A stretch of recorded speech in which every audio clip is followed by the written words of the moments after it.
आप सभी का स्वागत है। मैं हूं सुमित और एक छुट्टी के बाद भारतीय बाजारों की शुरुआत हुई। तो पहले तो वो सब लोग जो आज नॉर्थ में होली मना रहे हैं उन सबको बहुत बहुत शुभकामनाएं होली की, और सभी महिला दर्शकों को अंतर्राष्ट्रीय महिला दिवस की भी बहुत बहुत शुभकामनाएं। इन दोनों के साथ भारतीय बाजारों की शुरुआत आज भले ही कमज़ोर थी, लेकिन जो क्लोजिंग हुई वो थोड़ी बेटर साइड पे आपको दिखाई पड़ेगी। मिड कैप आधा परसेंट ऊपर, स्मॉल कैप 3/4% के आसपास की बढ़त के साथ बंद हुए। बैंक्स में फ्लैट कामकाज था, फ्लैट टू पॉजिटिव साइड पे आप इसे गिन लीजिए। इसके अलावा प्रेशर थोड़ा बहुत आईटी में था, लेकिन कैश मार्केट के स्टॉक्स में बाइंग थी और इंडेक्स भी लास्ट आवर में बढ़िया रिकवरी के बाद 17,754-55 के आसपास बंद हुआ। 40-42 अंकों की तेजी रही, जो कि एक समय में 50-60 अंक नीचे था। तो लोअर लेवल से इंडेक्स ने तेजी पकड़ी, 17,777 का हाई, जो शिवांगी सरदा पहले बता चुकी है, मोतीलाल ओसवाल सिक्योरिटीज़ वाली, वही आप टारगेट के तौर पे मान के चलिए। और उसे ब्रीच कर गया तो आप करीब करीब 17,850 17,900 के जोन्स भी देखेंगे। लेकिन कोई भी डिप खरीदारी के लिए सो फार यूज़ करने की बातचीत है, निफ्टी के केस में भी, निफ्टी बैंक के केस में भी। निफ्टी बैंक ज़्यादा स्ट्रॉन्ग है कंपेरेटिवली निफ्टी के, जो कि जानकार एटलीस्ट मानकर चल रहे हैं, तो उसके हिसाब से आप रणनीति अपनी बना सकते हैं। लेकिन आज बाइंग थी शुगर स्पेस में जोरदार, अदानी समूह में लगातार बाइंग है, वो आज भी प्रिवेल कर रही थी। रियल स्टेट में आज प्रेशर था, लेकिन एनबीएफसी में बाइंग थी, सिलेक्टिव बैंक्स के अंदर बाइंग थी। इंडसइंड बैंक बढ़िया तेजी में था, वो सीएमडी का जो पद है एक्सटेंड करने को लेकर। एलएनटी में एक अच्छी खरीदारी देखने को मिल रही थी। मेटल शेयरों में अच्छी तेजी थी, सेल, जेएसडब्ल्यू, जेएसडब्ल्यू स्टील, ये सब नाम जो कि तेजी में कामकाज कर रहे थे। तो अदरवाइज स्टॉक स्पेसिफिक मार्केट था। बहुत इंडेक्स पे अगर आपको मूवमेंट नहीं मिलेगा या बहुत कोई फायरवर्क नहीं भी होगा, लेकिन जो स्टॉक स्पेसिफिक स्टोरीज है वो मार्केट में ज़्यादा पैन आउट होते हुए दिखाई पड़ेगी। सीधे सवाल जवाब का सिलसिला शुरू कर लेता हूँ और बातचीत कर लेता हूँ कुछ सवालों को लेकर भी। सबसे पहला सवाल जो मेरे पास आया है वो है, आज डीमार्ट इतना गिरा है, कोई पर्टिकुलर रीज़न? अनुभव सर, ऐसा कोई रीज़न तो मेरे पास नहीं है, बट डीमार्ट केस में 2800, 2900, 3100 ये तीन जोन्स को आप ध्यान रखिएगा। इसके आसपास कहीं भी मिले आप थोड़ा थोड़ा ऐड कर सकते हैं। ये तीन टेक्निकल रीजन लेवल्स हैं जिनको जानकार मान रहे हैं, और ये स्टॉप लॉस तौर पे भी कामकाज करेंगे अगर आप पोजीशंस ऑलरेडी लॉन्ग लेकर बैठे हैं तो। लेकिन इन जोन्स के आसपास मिलने में कोई खामी नहीं है। देखिए, दो तीन चीज़ें अच्छी, दो तीन चीज़ें बुरी हैं। पहला बुरा पार्ट बताता हूँ पहले, क्योंकि वैल्यूएशन वाला पार्ट हमेशा से इसका महंगा था, वो विद एडजस्ट हो रहा है विद टाइम। जब आप एक तरफा तेज़ी देख चुके होते हो किसी भी स्टॉक में, तो वो बहुत समय तक कंसोलिडेशन में रह के उस तेज़ी को एडजस्ट करता है। जो टाटा एलेक्सी कर रहा है, जो डीमार्ट पहले कर चुका है, आरसीटीसी कर रहा है, आईईएक्स कर रहा है, बीएससी कर रहा है, ये सब वो नाम है जो कि एक तरफा तेज़ी। लॉरस लैब ये बहुत बड़ी तेज़ी दिखाने के बाद अब बहुत बढ़िया कंसोलिडेशन में चलते रहेंगे। क्यों? क्योंकि अपनी तेज़ी को एडजस्ट करना है। एडजस्ट करने के बाद ये धीरे धीरे अकॉर्डिंगली पिकअप करेंगे, और साथ साथ प्रॉफिटेबिलिटी उस ड्यूरेशन में बढ़ी जाएगी, तो वैल्यूएशन अपने आप नीचे आ जाएंगे। तो डीमार्ट उसी का हिस्सा है। 1 2 रियल स्टेट रिटेल का सबसे बड़ा प्लेयर है लिस्टेड स्पेस में, रिलायंस को हटा दें तो। और मेजरली सारे ओन स्टोर हैं, तो रेंटल इनकम, रेंटल कॉस्ट इनके ऊपर है नहीं बहुत ज़्यादा, तो वो इशू है नहीं। स्लोली एंड स्टेडली एक्सपैंड कर रहे हैं, लेकिन अब जो एक्सपेंशन है वो थोड़ा एग्रेसिव हुआ है पहले के स्टेडी मूव के बाद। तो बने रह सकते हैं अगर आप रिटेल के किसी प्लेयर को खेलना चाह रहे हैं तो। कंपनी में ऐसा कोई खामी नहीं, 75% इक्विटी प्रमोटर के पास है, बस डिविडेंड नहीं आता है, बाकी सब तो ठीक ही है। तो आप अदरवाइज बने रहें। स्टोरी अगर रिटेल की आप प्ले करना चाह रहे हैं तो, वरना ट्रेंड, एबी फैशन जैसे दो नाम और भी अच्छे नाम हैं रिटेल में, आप उनको भी देख सकते हैं। How compounding works stocks, I don't understand how it works. Shivam sir, ऐसा बड़ा टॉपिक इतने छोटे प्लेटफॉर्म पे कैसे समझाऊं, लेकिन मैं इतना समझा सकता हूं कि आप कंपाउंडिंग के केस में कोई भी चीज़ जब आप 2+2 जोड़ोगे तो 4 होगा, और फिर वही चीज़ जब 4+4 जोड़ोगे तो 8 होगा। कंपाउंडिंग हमेशा काम करती है एक्सपेंशन में। सीए मतलब सिंपल इंटरेस्ट और कंपाउंडिंग इंटरेस्ट आपने सुना ही होगा, जिसे चक्रवर्ती ब्याज बोलते हैं हिंदी में। इसका मतलब ये होता है कि आप कोई भी चीज़ आपने 100 रुपये जमा किए, आपको 10% ब्याज मिला, तो आपका 110 रुपया हो गया। वो 110 रुपये को आप जब दोबारा री इम्पोज करोगे मार्केट में या री इन्वेस्ट करोगे मार्केट में, तो 110 पे 10% ब्याज मिलेगा, तो आपको 121 रुपये मिला। तो ये कंपाउंड हो रहा है, क्योंकि वो हर बार आपके पुरानी असल में आपका ब्याज जुड़ गया और वही ब्याज के साथ मिली हुई असल में फिर आपका ब्याज जुड़ेगा। तो ऐसे करके कंपाउंड काम करता है। स्टॉक मार्केट के काम ऐसे ही होते हैं। आपने कोई शेयर लिया से आईपीओ में, क्वालिटी कंपनी का आईपीओ, विद टाइम उसने आपको बोनस दे दिया। सब बोलते हैं वो बोनस का दाम एडजस्ट हो गया। बोनस का दाम ऐसे एडजस्ट नहीं होता सर। आपने 100 शेयर लिए, आपको 1:1 बोनस मिल गया, आपके पास 200 शेयर हो गए। विद टाइम वो 200 शेयर में जो 100 रुपये वाला दाम था, घूम के शेयर वही दाम दिखा देगा। अब आपके पास 200 है और फिर उस टाइम उसमें 2 बोनस या 1 बोनस और आ गया तो अब 400 है और विद टाइम वो प्राइस को इंक्रीज भी कर रहा है और आपकी क्वांटिटी भी विद टाइम इंक्रीज होती जा रही है। ये तब काम करता है जब आप बहुत लंबी स्टोरी में होल्ड करते हो। मिसाल तौर पर जुबिलेंट फूड अगर आपने 2010 में लिया होता तो उस समय था 400 रुपये के आसपास, 340-350 रुपये के आसपास। वो चलते हुए गया 1800 रुपये, वहाँ से 1:1 बोनस आ गया 2016 में तो वो बन गया 900 रुपया। फिर वो चलते हुए गया 2500 रुपये, 5000 रुपये, 5000 रुपये इसमें स्प्लिट आ गया। वो आपके फिर क्वांटिटी बढ़ा गया, प्राइस को नीचे ले आया एंड विद टाइम आज आपके पास वही जुबिलेंट फूड एडजस्टेड दाम पे 70-80 रुपये बैठता है और आज आपकी क्रय कीमत 500-550 रुपये। आज अगर उसको लोग बोलते भी हैं कि वो इतना नीचे क्यों आ रहा है, क्योंकि एक तरफा तेजी दिखा चुका है, इस डिकेड का बेस्ट आईपीओ हो रहा है। सो ऐसा टाइम जब आप टाइम देते हो तब वो कंपाउंडिंग काम करता है और compounding is the best blessing in stock market. अगर आप वेल्थ क्रिएट करना चाहते हो तो वो स्प्लिट बोनस के थ्रू ही नहीं होता, वो डिविडेंड के थ्रू भी होता है, but it will take some time और 2 दिन में कोई कंपाउंडिंग काम नहीं करती। तो आपको अगर टाइम देंगे तो कंपाउंडिंग मिलेगी, अगर टाइम नहीं देंगे तो कोई कंपाउंडिंग काम नहीं कर सकती। 2 दिन में ये सोचकर कि ऊपर बेच के नीचे ले लूंगा, ये मार्केट की सबसे बड़ी गलतियों में से एक है। ऊपर बेचकर नीचे लेते समय आपके पास पैसा नहीं होगा, वो फियर इतना होगा, वो सिचुएशन ऐसी होगी कि आप ले ही नहीं पाओगे, आपकी हिम्मत नहीं होगी। तो इसीलिए ऐसे काम नहीं होता मार्केट में। कंपाउंडिंग के लिए you have to pick it and forget it. At least कुछ छटाई आप कर सकते हो लेकिन शेयर नहीं छोड़ सकते, तो वो आपको कॉल लेनी होगी अकॉर्डिंगली। लेकिन जहां आपको लगा कि नहीं अभी बढ़िया दाम मिल रहा है, बेच देता हूं, नीचे फिर ले लूंगा, वहां कंपाउंडिंग शायद काम ना करे आपके लिए। Since many experts say the market will be range bound till mid 2023, would it be wise to book 10-12% profit even in portfolio stock or is it suggested to let? देखिए अनिल जी, प्रॉफिट बुक करने में कभी कोई बुराई नहीं होती, चाहे वो 10 साल के लिए या 20 साल के लिए या 50 साल के लिए भी हो। इवन आपने मान लीजिए कोई शेयर लिया 1500 रुपये का, वो 3000 रुपया हो गया और आपके पास 100 शेयर हैं, तो आप 25 प्रॉफिट ले सकते हो उसमें से, या 20 निकाल सकते हो, या एटलीस्ट आधा निकाल सकते हो। आपका कैपिटल निकल आया, अब बचे हुए 15 जो 50 शेयर हैं वो आपके फ्री के हैं, वो आप हमेशा के लिए छोड़ दो। बहुत डबल हो जाए वहाँ से भी, 1500 का 3000 हो जाए, 4500 हो जाए, 5000 हो जाए, तो आप उसमें से 10 शेयर और निकाल दो, फिर और पड़े रहने दो 40 शेयर। लाइकवाइज आप इसे बिल्ड होता रहने दो और आपकी कैपिटल निकालते रहो। कैपिटल निकालने से जरूरी कि आप कैपिटल अगर अपना प्रोटेक्ट कर लेगा तो बाकी पोर्टफोलियो तो अपने आप ही बन जाएगा ऑटोमेटिकली। ये कैपिटल प्रोटेक्ट हो रहा है और ईच टाइम अपना कैपिटल के साथ आप कुछ नया पैसा भी जोड़ के डालोगे तो साइज वैसे ही बढ़ता चला जाएगा। सो ऐसे करके आप पोर्टफोलियो बिल्ड कर सकते हो। लेकिन बाजार रेंज बाउंड है, इसमें कोई दो राय नहीं है, लेकिन स्टॉक रेंज बाउंड रहेंगे या नहीं मुझे नहीं पता, क्योंकि बहुत सारे शेयर 40-40, 50-50% नीचे हैं। मिड कैप ऑलरेडी 10% नीचे, स्मॉल कैप 15% नीचे हाई से दिखा रहा है, तो ऑलरेडी इतने शेयर टूट चुके हैं। सो बाजार रेंज बाउंड रहे से कोई फर्क नहीं। कई बार ऐसा होता है कि इंडेक्स आपको कहीं जाता हुआ दिखाई पड़ेगा, शेयर डबल हो जाएंगे, या इंडेक्स डबल हो जाएगा, शेयर वहीं रहेंगे। ये कोई गणित सही नहीं है, इसमें भी कोई मतलब कोई भी थॉट गलत नहीं होता मार्केट में, सारे थॉट सही हैं, बट आपके लिए वो सूट करेगा या नहीं वो डिपेंड करता है। सो अगर आपको सूट कर जाए तो ज़रूर करिए, अगर आपको नहीं करता मत करिए। बहुत लोग एक्टिवली पोर्टफोलियो नहीं देख सकते हैं, वो शेयर लेकर भूल जाते हैं, उनके लिए वो सही है, उनको वो गेन करके देखे जाता है। कुछ लोग शेयर को एक्टिवली ट्रेड करते रहते हैं, उनको वो सूट करता है।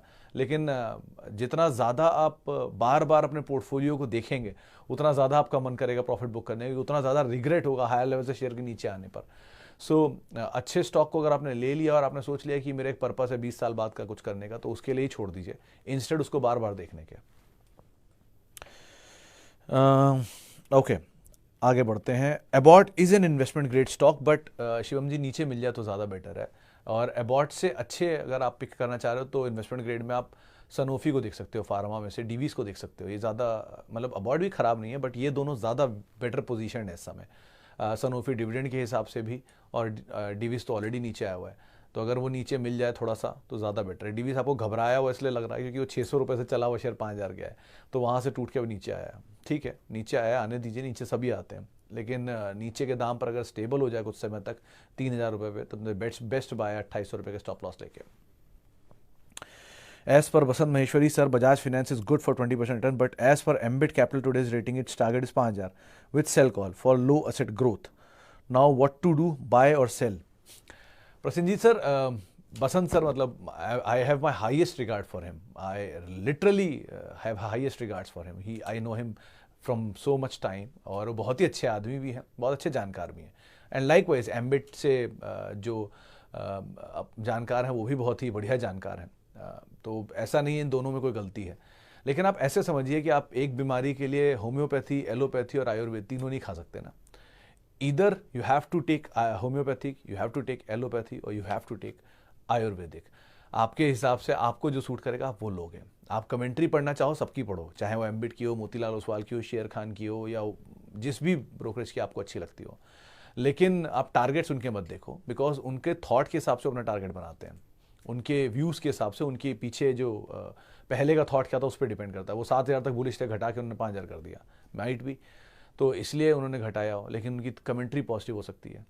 बसंत सर बहुत समय से बैंक बजाज फिनेंस पे और HDFC लाइफ पे पॉजिटिव है, इसमें कोई डिनाइल नहीं है, और उन्होंने बहुत अच्छा रिटर्न बनवा के भी दिया लोगों को। मिड टर्म में कोई भी गलत पड़ सकता है, कोई भी जानकार बाजार में अगर है तो गलत पड़ेगा, हर आदमी ही गलत पड़ सकता है, ऐसा कुछ नहीं है। बाजार होता ही इसीलिए कि उसका व्यू ही ऐसे होते हैं, इसलिए उतार चढ़ाव होता है, कोई बेच रहा है कोई खरीद रहा है, तो कोई गलत कोई सही पड़ता ही रहता है हर रोज़। सो इसमें गलत पड़ने में कोई बुराई नहीं है, इंसान है गलत पड़ेगा ही। अब आती है बात की बजाज फिनेंस पर्टिकुलरली की, तो Bajaj finance sir one of the finest company है कंज्यूमर ड्यूरेबल स्पेस में। बस एक ही फ्लॉ है इसके साथ कि ये बहुत ज़्यादा चला हुआ शेयर है निफ्टी का। निफ्टी का पिछले 15 साल के रिकॉर्ड में सबसे ज़्यादा चलने वाला शेयर कोई है तो बजाज फिनेंस है। तो मैं ये नहीं कहूँगा कि शेयर खराब है, बस यही कह सकता हूँ कि अपनी चाल की रफ्तार को कम कर सकता है। वो रफ्तार 57% की रही है, लेकिन अब वो रफ्तार आगे भी 57% रहेगी ये कहना मुश्किल है, क्योंकि पहले 100% थी, वो घटते घटते विद टाइम 57 हुई है। तो ये घटते घटते विद टाइम 24-25 भी हो जाएगी, बट अगेन वो 24-25 कितने सालों में होगी डिपेंड करता है। बट क्वालिटी एश्योर्ड रही है, इट्स अ गुड कंपनी।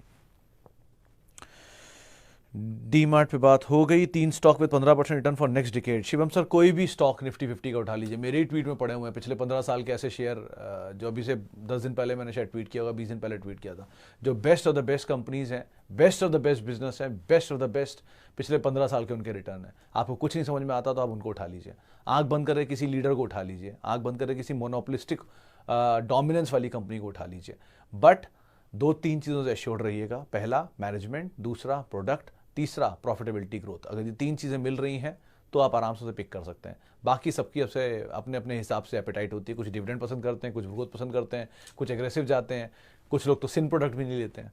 तो लाइकवाइज है, आपकी चॉइस क्या है, आप उसके हिसाब से पिक कर सकते हैं। HCL एंड IGL में भावेश सर दोनों कंपनियां गुड टू होल्ड है। HCL is better to average and IGL can be average but small ticket size, थोड़ा थोड़ा, बट ज़्यादा बेटर HCL है एग्रेसिवली थोड़ा मूव करने के लिए एटलीस्ट। SRF एंड फाइन में SRF is better Suhail sir, and Tata chemical जो बहुत समय चला नहीं है, तो एक बार को टाटा केमिकल को आप वापस पिक कर सकते हो।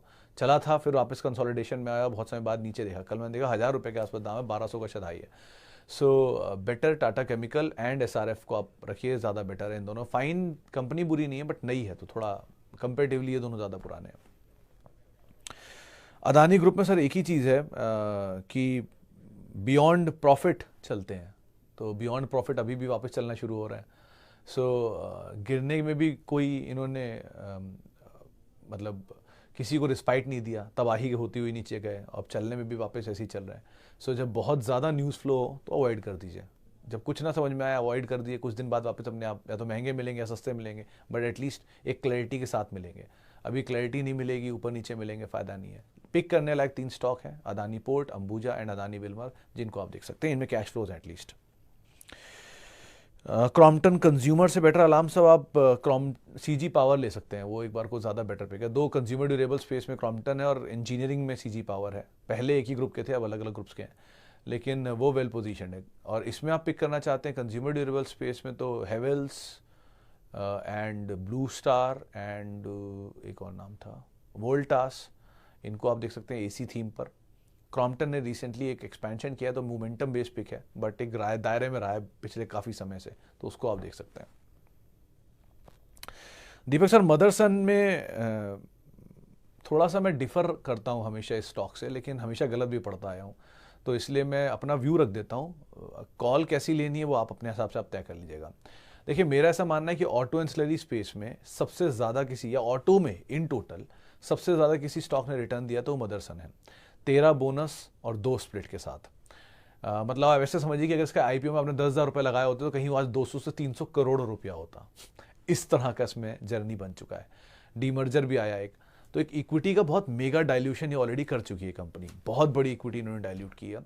और बढ़िया चीज़ क्या है, ये अभी भी एक्वायर कर करके उसको सर्व कर पा रहे हैं, सोर्स कर पा रहे हैं। वैल्यूएशन बहुत महंगा है, लेकिन फिर भी मैनेजमेंट का जो स्टॉक मतलब जो स्टॉक है उसमें कोई ऐसा फ़र्क नहीं पड़ रहा उससे, इसलिए वो चलता आ रहा है, अभी भी चले ही जा रहा है। तो जिनके पास थे उनको तो बहुत अच्छा रिटर्न दिया और उन्होंने रिटर्न बनाया भी और बना कर रखी है भी, अच्छी कंपनी है, कंपनी में कोई ख़राबी नहीं है। लेकिन इतना बड़ा दायरा इक्विटी का होने के बाद अब आगे की सोर्सिंग कैसी रहेगी, या यहाँ से भी ये वैसे ही रिटर्न देगा, इस पे एक बार को मुझे थोड़ा सा डाउट है। तो ये मेरा इंडिविजुअल थॉट है, लेकिन कंपनी में कोई डिनाइल नहीं है, कंपनी बहुत अच्छी है, बहुत पुरानी हिस्ट्री है।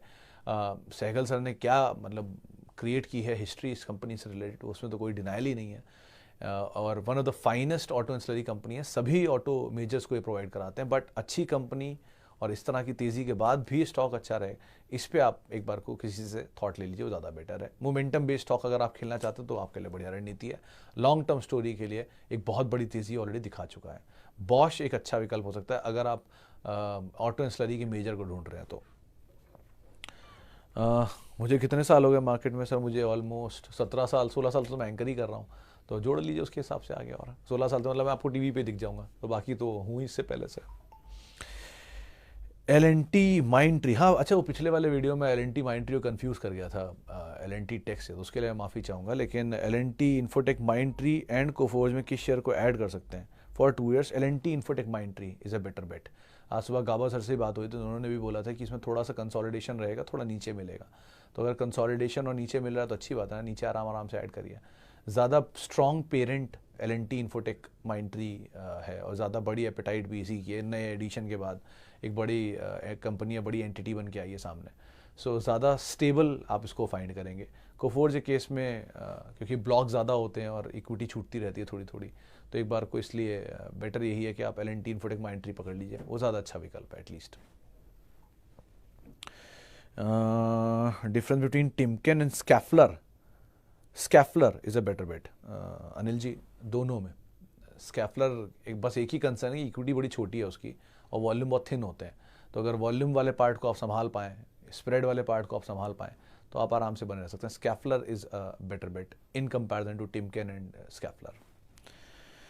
Okay, better then PPF FD stock, which are one? Sameer sir, PPF और FD का कोई कंपैरिजन नहीं है, हर चीज़ का अपना अपना एक पर्पस होता है। इंश्योरेंस का अपना पर्पस है, यूलिप का अपना पर्पस है, म्यूचुअल फंड का अपना पर्पस है, PPF का अपना, और FD का अपना, RD का अपना, सेविंग का अपना, गोल्ड का अपना, सबका अपना अपना पर्पस है। आपका पर्पस क्या आपको सूट करता है वो लीजिए। आप FD पिक करने जा रहे हैं, वहाँ पर ऑलरेडी सेफेस्ट ऑप्शन होता है, 6% का ब्याज लीजिए और शांति से रहिए, कोई रिस्क नहीं अटैच्ड है। PPF के केस में अपना पोर्टफोलियो सेव करते हैं, आप गोइंग फॉरवर्ड अपने फ्यूचर को सेव करते हैं, वहाँ पर कोई रिस्क अटैच नहीं है। इक्विटीज़ में रिस्क अटैच और हमेशा रहेगा, आखिरी दिन तक रहेगा। तो उस रिस्क अटैचमेंट का ही आपको रिवॉर्ड बड़ा मिलता है 10% इंक्रीमेंटल रिटर्न के थ्रू। इसीलिए 7% 8% तो आपको FD में मिल जाएगा। स्टॉक क्यों देता है 12% 15% रिटर्न? इसीलिए देता है ना, क्योंकि वो रिस्क अटैच होता है उसके अंदर। इसी तरह से आप कोई प्राइवेट कंपनी का अगर बॉन्ड खरीदेंगे तो उसमें भी 8% ब्याज मिल जाता है आपको, 9% ब्याज मिल जाता है, अब तो शायद 10 भी मिल रहा हो। क्यों? क्योंकि वो प्राइवेट है। PSUs का बॉन्ड जो होता है वो 6 से 7% देता है। तो जहाँ रिस्क अटैच हो जाएगा वहाँ रिटर्न अपने आप बढ़ जाएगा। अगर आप रिस्क की एपेटाइट रखते हैं तो ठीक है। अब रिस्की में से सबसे सेफ बेट कौन से हैं? वो लार्ज कैप्स हैं, इसीलिए वो सबसे प्रीमियम पे कमांड करते हैं। सबसे ज़्यादा डिविडेंड देने वाले स्टॉक, इसलिए वो चलते ही नहीं है। तो सबकी वजह है जिसकी वजह से वो अपनी टेंडेंसीज़ को ट्रीट करते हैं। सो आपको अगर उनमें से कोई भी वजह सूट करती है, आप उस वजह से पिक कर लीजिए उसको। लेकिन ये कभी मत सोचिए कि मार्केट में कोई सेफ बेट है। Market is not at all safe, उसमें रिस्क अटैच हमेशा रहेगा, क्योंकि वो इक्विटी मार्केट्स है, वहाँ वॉलेटिलिटी है। बिजनेस देख के आप पैसा डालेंगे तो आपको घबराहट कम होगी, भाव देख के आप पैसा डालेंगे तो घबराने के लिए तैयार रहिएगा। CDSL में मंटू सर थोड़ा समय लग सकता है, क्योंकि ये बहुत बड़ी कंसोलिडेशन के बाद इस लेवल पर आया और आपने बहुत ऊपर के लेवल पर लिया, तो बेटर ये कि आप बने रहें, ज़्यादा बेटर है। कुछ बेचे नहीं, होल्ड कर लें, ज़्यादा अच्छा सिचुएशन आपको दिखाई पड़ेगा। Give one tip from your experience in market? मेरा एक्सपीरियंस सर, मतलब मार्केट में एक्सपीरियंस तो आज भी मैं ले ही रहा हूँ और रोज़ ही लेता हूँ। तो एक ही चीज़ ट्रेडर्स के लिए कि मार्केट इज़ सुप्रीम ऑलवेज। उसमें कोई थॉट मत रखिएगा कि आप बहुत ही अच्छा कर गए, आपने एक ट्रेड अच्छा ले लिया आपको प्रॉफिट बन गया, 5 ट्रेड अच्छे ले लिया आपने प्रॉफिट बना लिया। But don't forget market is supreme. वो अपने आप समझा देगा कि मार्केट क्यों सुप्रीम है, 1। और 2, कभी भी कोई लीवरेज लेके पैसा मत डालिएगा मार्केट में, चाहे कुछ हो जाए, कैसा भी सौदा मिले, कितना भी अच्छा मिले, आपको आपका बेस्ट और द बेस्ट बड़ी बताए कि बाजार में ये सौदे में बहुत पैसा बनेगा, फिर भी किसी से पैसा लेके पैसा बाजार में मत डालिएगा। I have seen people screwing up their life ऐसे ही जिन्होंने मतलब आई हैव सीन वर्स्ट इस सिचुएशन में कि लोगों ने पैसा उधार लिया कहीं से और पैसा डाल दिया और इस उम्मीद में कि पैसा बन जाएगा बढ़िया। नहीं, पैसा नहीं बनेगा, और पैसा बन भी जाएगा तो बहुत रिस्क अटैच है, क्योंकि आपको ब्याज भी देना है और जिसको लिया है वो वापस आपसे लेगा ज़रूर। सो कभी पैसा उधार लेकर मत डालेगा, चाहे कुछ भी हो जाए, कितना भी अच्छा सौदा मिल जाए। खुद आपको आके कोई ऐसा बंदा बता दे जो जिसको आप सबसे ट्रस्ट करते हो, स्टिल पैसा मत डालिएगा पूरा। कुछ पैसा जो आपकी सेविंग है वही डालिए, आराम आराम से डालिए, रिस्क मत लीजिए। और एक चीज़ मतलब हमेशा याद रखिए, there is no mother and father to leverage. जो झुनझुनवाला साहब हमेशा कहते थे, बिल्कुल सही कहते थे कि बाजार में लीवरेज का कोई मदर फादर नहीं है। सो एटलीस्ट अपने रिस्क कैप को चेक करिए और उसके हिसाब से उतरिए। और मार्केट तब भी था जब मैं नहीं था, मार्केट तब भी रहेगा जब मैं नहीं रहूँगा। मार्केट हमेशा रहेगा, हम बदलते हैं। सो अकॉर्डिंगली आप यहाँ पे कॉल लीजिएगा, रिस्क एपेटाइट अपनी देख लीजिएगा। Piramal pharma sir, Wasim sir already बहुत टूट चुका है तो कंसोलिडेशन में है। अगर आप डबल डिजिट की रेंज में कहीं पिक करना चाहे पिक कर सकते हैं। रिस्क लेने में तो आप एटलीस्ट ट्रेडिंग के लिए तो देख सकते हो, या मिड कैप या मीडियम टर्म में ले सकते हो, लॉन्ग टर्म के लिए अवॉइड। लेकिन मीडियम टर्म आप देख सकते हो, अगर आपके पास है तो एवरेज भी कर सकते हो, ये ऑलरेडी बहुत टूट चुका है। ओके, पॉली कैब हेवल्स के वैल्यूएशन पर आ सकता है, टाइम लगेगा सुहेल सर, आएगा तो, लेकिन उस समय हैवल्स कहाँ होगा डिपेंड करता है। चलिए, इतने सवालों में शामिल करूंगा, माफ़ी उन सभी लोगों से जिनसे आज हम बातचीत नहीं कर पाए। बहुत बहुत शुक्रिया उन सभी लोगों का जिन्होंने सवाल पूछे। आपसे मुलाकात होगी कल गुरुवार के दिन। तब तक के लिए @सुमित रिसर्च मेरा ट्विटर हैंडल है, और किसी भी निवेश से पहले अपने वित्तीय सलाहकार की राय ज़रूर ले लें।